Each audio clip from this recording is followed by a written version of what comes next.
I have been through the NHS maternity leave twice, and I've made use of every trick in the book to boost my maternity pay, sometimes hundreds, sometimes thousands of pounds better off. I'm Jeena, a financial coach. I'm also a physio in the NHS. And in this video, I'm going to share with you 5 tips that you can do to boost your maternity pay. And some of these tips are time sensitive. So if you are an NHS employee who's pregnant now, pay close attention. First, the eligibility criteria to qualify for your maternity pay. There's 2 sections of your maternity pay, and it's important to understand both these sections because each section has its own eligibility criteria. So there's 2 parts. One is the occupational maternity pay. The other is the statutory maternity pay. The occupational maternity pay, as the name suggests, comes from your employer, whereas the statutory maternity pay comes from the government. To qualify for the OMP, the occupational maternity pay, you need to be employed for 12 months by the time you're pregnant for 29 weeks. And it doesn't particularly have to be within that specific NHS trust that you're currently employed in. It can be just 12 months of NHS employment. Whereas to qualify for the statutory maternity part of your maternity pay, you need to be employed for 6 months within that particular NHS trust, 6 months or 26 weeks by the time you're 25 weeks pregnant. Just a small thing about this occupational maternity pay, you need to return back to employment for 3 months at least. Otherwise, you owe the trust back the occupational maternity element of your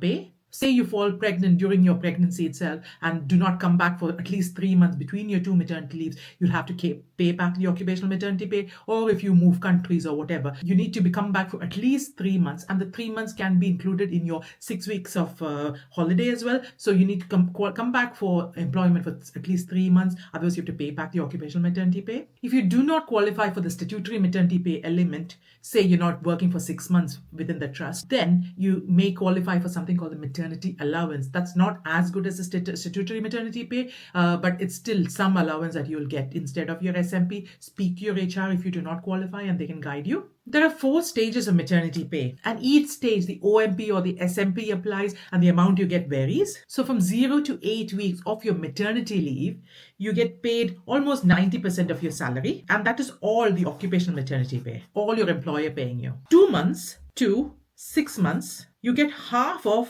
your occupational maternity pay, plus statutory maternity pay is a fixed allowance of just under £195 a week. And from 6 to 9 months, you get only the SMP, the statutory maternity pay, which is just under £195 a week. And between 9 and 12 months, you do not get any payment. But in a minute, I'll show you several things you can do to boost your payment between this 9 and 12 month period. There's 5 things that you can do to actually boost your maternity pay. The SMP element, you have less control of because that's just a fixed allowance that comes from the government. The occupational maternity pay is where you have some control over. And the main thing you can do is to understand your assessment period for your occupational maternity pay. So the assessment period for your maternity leave is between 15 weeks of pregnancy to 22 weeks of pregnancy. But there is a very crucial point. In the NHS, we usually get paid a month later. So 4 to 5 weeks later, our assessment period is actually between 11 weeks of pregnancy to 17 weeks of pregnancy. And this is usually the second trimester when some of us may be feeling slightly better than our horrible first trimester.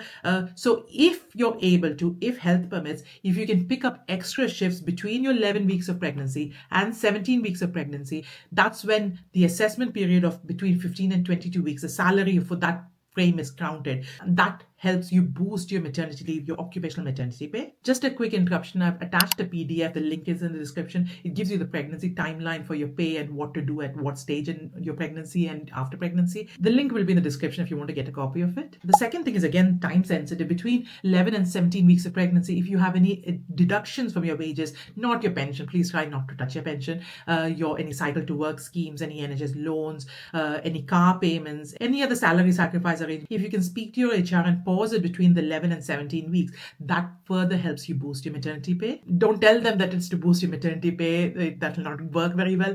Just tell them that you're going through some crisis and if you can hold the payment for 2 months. The other thing you can do to boost your maternity pay is to spread out your OMP, your occupational maternity payments. So according to this, you get some occupational maternity payment for up to 6 months of your pregnancy. By doing this, you will not get more money overall. It will be the same amount of money. But instead of just getting it for 6 months and then having a sharp decline from 6 to 9 months or no money up to 12 months, if you know beforehand that you want to take 9 months off or 12 months off, you can request the HR to spread your payments over 9 months or 12 months. That way it helps with budgeting and there is some money coming in each month, and that may mean you can stretch your maternity leave up to 9 months or say 12 months, and you get that a little longer with your baby. The other thing you can do when you come to the no payment time between 9 months and 12 months, if you wish to, you can pick up locum shifts not within your NHS trust but within another trust, whether it's bank work or locum work. If there are shifts available, you can pick it up. You cannot work for your employer, but you can work for another trust. You can do this extra shifts during your maternity leave only once you've stopped receiving any payments. So if you've spread out your occupational maternity pay over 12 months or between 6 and 9 months when you're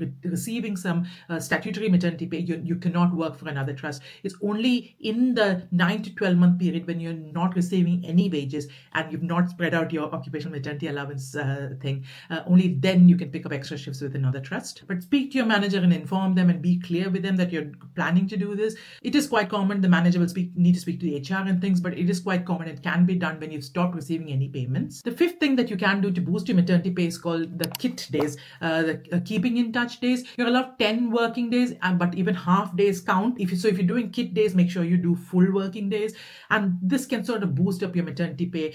Say between 9 and 12 months when you've got no wages, if you do probably 2 or 3 KIT days a month, that helps you with some wage. That will bring it up to what you were receiving between 6 and 9 months, or if between 6 and 9 months, if you do some KIT days, that adds to your statutory maternity pay, just the £195 a week. That helps boost the pay. Remember, it's only 10 KIT days, so use it wisely. These are the exact tactics that I used during my maternity leave to boost my maternity pay. My children are older. My younger one is 11 years old now, so I did this about 10-12 years ago, but the rules still apply. If you are pregnant now or know anybody who's pregnant or planning their pregnancy, please forward this video to them. If you're within the NHS, you will want to know about the flaws of the NHS pension, especially how it matters to us as expats in the UK. This is a video. Feel free to check it out. I'll see you in the next video. Bye.